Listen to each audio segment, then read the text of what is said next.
Assalamualaikum warahmatullahi wabarakatuh. Terima kasih buat kawan-kawan semua dimanapun kawan-kawan semua berada yang udah mau jawab salam dari saya. Semoga kawan-kawan dalam keadaan baik, sehat, dan pastinya berbahagia. Amin. Dan buat teman-teman yang lagi sakit, semoga cepat diangkat sakitnya ya teman-teman. Oke, jadi kali ini kita mau bahas AC Panasonic. Nah, buat teman-teman yang menggunakan AC Panasonic, mungkin teman-teman pernah mengalami hal ini ya. Kalau AC Panasonic timernya itu berkedip-kedip. Tapi nggak apa-apa teman-teman. Kali ini kalau misalkan teman-teman kok punya AC Panasonic, menggunakan AC Panasonic, AC-nya kedip-kedip ya. Saya mau berbagi sedikit buat teman-teman, mungkin siapa tahu bisa berguna, bisa bermanfaat buat teman-teman kalau seandainya teman-teman mengalami permasalahan seperti itu. Nah, pertama kita lihat dulu di bagian remote. Ini mohon maaf kalau remote-nya layarnya agak kurang jelas karena ya namanya saya udah cukup lama ya, tapi nggak apa-apa, mudah-mudahan ini bisa jadi contoh aja buat teman-teman ya nantinya kalau misalkan teman-teman mempunyai AC Panasonic. Kalau misalkan teman-teman menggunakan AC Panasonic kok timernya kedip-kedip, teman-teman pertama lihat bagian sininya dulu ya teman-teman, bagian setelan di bagian timer. Apakah timernya on, off, atau apa segala macam, biasanya di bagian layar itu kelihatan bagian setelan on off-nya atau apa, itu biasanya kelihatan ya.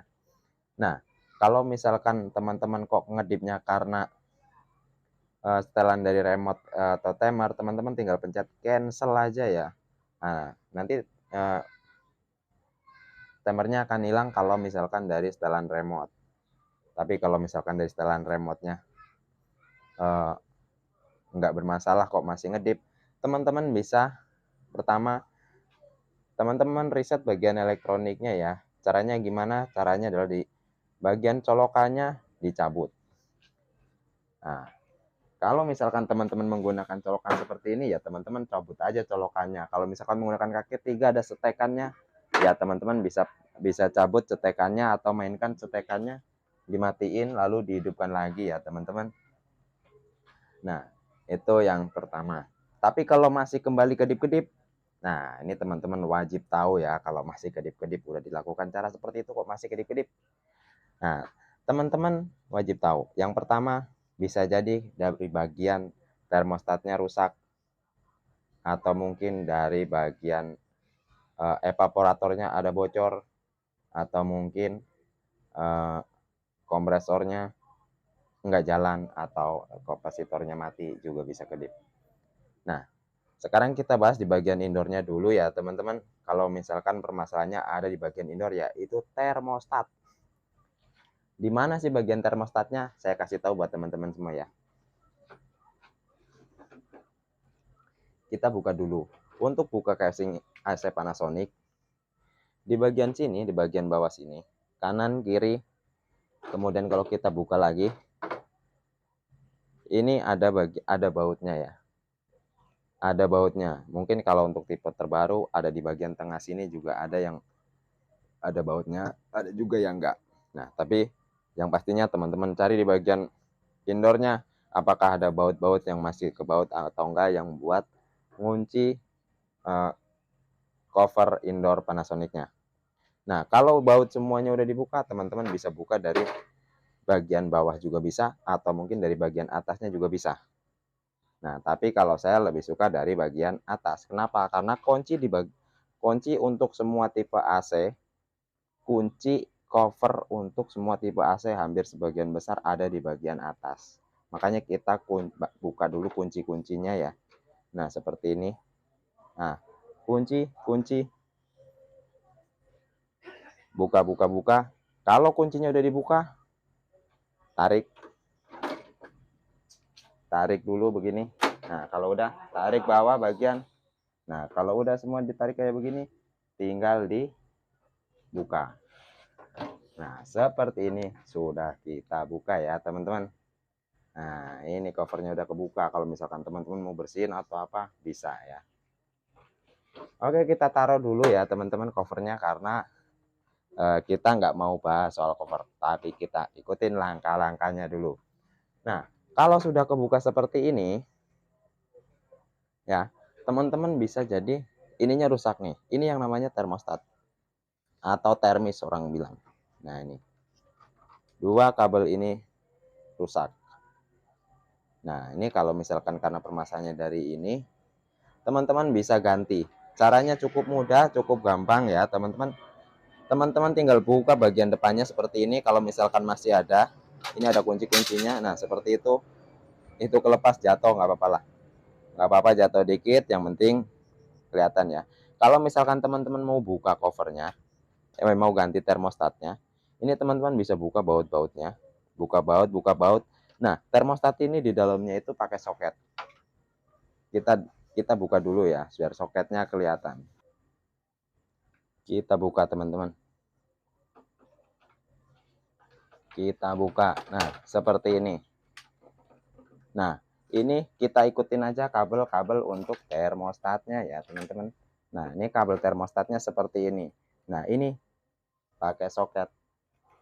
Nah, pakai soket ya, teman-teman. Kita lihat dulu. Nah, supaya teman-teman bisa lihat, kita perjelas dulu ya. Nah, kelihatan nggak ya, teman-teman ya? Kita perbesar lagi. Nah, ini kabel termis ada soketnya seperti ini. Nah, cara bukanya gampang, teman-teman. Kalau misalkan teman-teman mau cabut atau mau ganti sendiri juga bisa. Kalau sudah kebuka begini ya, teman-teman, ini pakai soket ya, teman-teman. Jangan lupa kalau mau buka kayak begini, setrum atau colokan-colokannya dicabut dulu ya, arus-arusnya. Karena apa? Takut berbahaya kalian kesetrum. Karena kalau kesetrum kita nggak nanggung ya, teman-teman. Nah, cara bukanya ini pakai soket, teman-teman. Tinggal tarik aja seperti ini. Nah, udah copot. Nah, buat gantinya nanti juga udah ada soket seperti ini ya. Kalau teman-teman ganti dengan soket yang sama, soket Panasonic. Nah, jadi teman-teman udah dapat yang sama seperti ini. Cara masangnya tinggal pasang. Ada dudukan kakinya 2 kayak begini, jangan sampai kebalik. Karena kalau kebalik nggak akan masuk ya, teman-teman. Oke, kita pasang dulu. Kita pasang dulu. Nah, oke, udah kita pasang. Kalau udah kepasang begini ya, teman-teman tinggal tempatin lagi seperti ke tempat semula lagi, seperti sebelum teman-teman buka atau ganti. Nah, ini udah ganti. Nah, sekarang begini ya, teman-teman, kita rapikan dulu. Nggak usah dirapikan lah, nanti teman-teman ini aja. Kita tempatkan lagi di tempat-tempatnya ya. Ini yang tembaga taruh lagi di tempatnya. Kemudian yang kabel seperti ini juga taruh lagi di bagian tempatnya ya, teman-teman. Nah, seperti ini.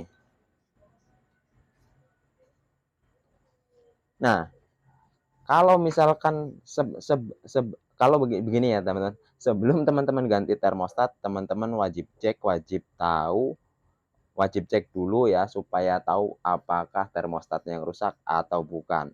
Jadi, teman-teman bisa hidupkan AC-nya terlebih dahulu.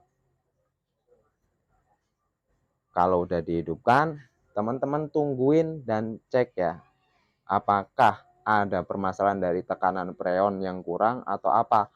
Karena dari tekanan freon yang kurang juga bisa membuat termostat ini nggak membaca suhu dingin dan akhirnya membuat termostatnya atau di bagian sensornya ngedip untuk bagian timernya ya. Nah, cara ngeceknya gimana? Cara ngeceknya begini, teman-teman. Sebelum ke ngeceknya, saya mau ngopi dulu. Nah, buat teman-teman yang pengen ngopi juga boleh ya, teman-teman, siapin kopinya dulu sambil ngopi-ngopi biar enak, karena sedikit agak panjang pembahasannya, teman-teman. Mantap. Kalau udah ngopi jangan lupa temennya juga sambil dinyalakan ya. Sambil dinyalakan biar nggak jenuh. Nah, kalau udah gini ya, teman-teman, cara ngeceknya apakah sebelum ganti, cara ngeceknya begini, teman-teman. Hidupkan AC-nya. Kalau udah dihidupkan AC-nya, teman-teman bisa lihat di bagian indoornya atau outdoornya ya, outdoor. Di bagian outdoor ya, seperti ini. Ini kalau outdoor itu selalu ada pipa kecil, pipa gede ya, teman-teman. Ini mohon maaf nggak kelihatan. Ada pipa kecil, pipa gede ya. Ada pipa kecil, ada pipa gede. Nah, kalau pipa kecilnya ada bunga es, atau bersalju, itu bisa jadi karena termis itu ngedip. Karena apa? Karena termostat tidak membaca suhu dingin dan ada tekanan freon yang berkurang. Itu bisa jadi penyebab termostat teman-teman jadi nyala ya. Nah, kalau kayak begitu teman-teman bisa cek di bagian evaporatornya di sini. Kalau misalkan kok ada bekuan es atau bekuan salju, teman-teman bisa cek di bagian evaporatornya. Di sini ada yang namanya uben-uben nih, teman-teman. Nah, cek di bagian uben-uben sini ada di sebelah kanan dan sebelah kiri. Nah, seperti ini. Ini juga sama ya, teman-teman. Sebelah kirinya juga ada. Nah, cara ngeceknya gimana? Teman-teman bisa cek apakah di bagian ubennya ini ada yang berminyak atau enggak ya. Nah, di bagian uben-uben sini ada yang berminyak atau enggak. Kenapa? Kalau ada yang berminyak, itu menandakan tekanan freon yang kurang itu disebabkan karena adanya bocor. Itu ya, teman-teman. Makanya, nah, tanda bocornya, tanda adanya kebocoran di bagian evaporator atau di bagian unit AC itu ada bercak minyak. Nah, kalau misalkan ada bercak minyak, teman-teman panggil teknisi untuk memperbaiki atau buat ngelas, nembel, atau mungkin harus ganti ubennya ya, supaya AC-nya nggak bocor lagi. Tuh, itu jadi salah satu penyebab. Tapi mayoritas kalau untuk AC Panasonic penyebabnya adalah tekanan, kalau timernya ngedip adalah tekanan freonnya berkurang ya. Kemudian kompresornya mati. Nah, ini kompresor. Kompresor itu ada di bagian outdoor. Di bagian outdoor ada kompresor, ada kapasitor ya. Nah, biasanya kalau kompresor nggak mau jalan, kalau kompresornya nggak mau jalan ya teman-teman, itu bisa jadi karena kapasitornya udah low atau mungkin udah mati. Itu bisa jadi timer AC Panasonic ngedip juga, atau mungkin overload ya. Kenapa bisa overload? Ampernya naik, kemudian outdoor terlalu kotor, itu juga bisa nyebabin overload atau kompresor mati. Nah, kalau misalkan teman-teman mengalami begitu, menggunakan AC Panasonic kok mengalami timernya kedip-kedip, teman-teman wajib cek. Nah, sebelum manggil teknisi, teman-teman wajib lakukan cara ini ya tadi ya, teman-teman ya. Jadi teman-teman bisa cek apakah permasalahannya ada di termostat, atau di tekanan freon yang berkurang, atau mungkin dari mesinnya yang nggak jalan. Nah, cara mencari tahu apakah kompresornya jalan atau enggak, gini ya teman-teman. Di bagian samping mesin, di bagian outdoor itu ada pipa, pipa kecil, pipa gede. Kalau misalkan kompresornya nggak jalan, itu kedua pipanya itu kering, nggak ada basah sama sekali. Karena kalau misalkan kompresornya jalan atau nyala, pipa yang kecil akan terlihat basah ya teman-teman. Terlihat basah, bukan terlihat beku, tapi terlihat basah. Oke? Jadi gitu ya teman-teman. Jadi teman-teman kalau misalkan teman-teman yang menggunakan AC Panasonic kok timernya kedip-kedip, teman-teman coba cara-cara ini tadi untuk mendeteksi sebelum teman-teman memanggil teknisi. Jadi teman-teman tahu kira-kira kerusakannya di mana. Oke, saya rasa gitu aja ya karena waktunya udah cukup panjang. Mudah-mudahan video ini ada guna, ada manfaatnya buat teman-teman. Dan buat teman-teman yang udah mau nonton, udah mau subscribe, terima kasih banyak. Semoga rezeki kalian makin tambah banyak, makin lancar. Dan terima kasih. Assalamualaikum warahmatullahi wabarakatuh.